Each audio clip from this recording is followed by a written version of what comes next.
અને હવે કાંઈ ડરે નથી રહ્યો. પેલા થોડો ઘણો જેલનો ડર હતો, હવે તો એ નીકળી ગયો છે. 108 દી, 4.5 મહિના, મોટો અનુભવ, મોટી ડિગ્રી, હવે ડર નથી. એટલે એ કોઈ ચિંતાનો વિષય નથી.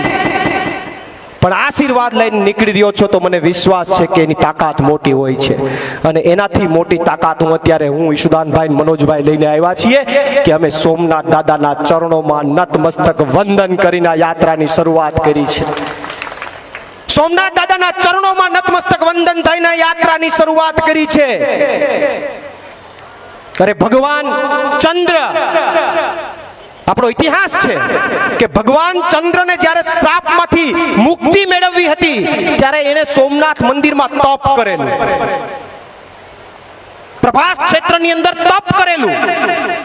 તો સાહેબ અમે પણ ખેડૂતોની જે પીડા છે, ગુજરાતના ખેડૂતોની પીડા છે, એમાંથી ખેડૂતોને મુક્તિ મળે એ માટે સોમનાથ મહાદેવના દર્શન કરીને આ તપ કરવા ગુજરાતમાં નીકળ્યા છે.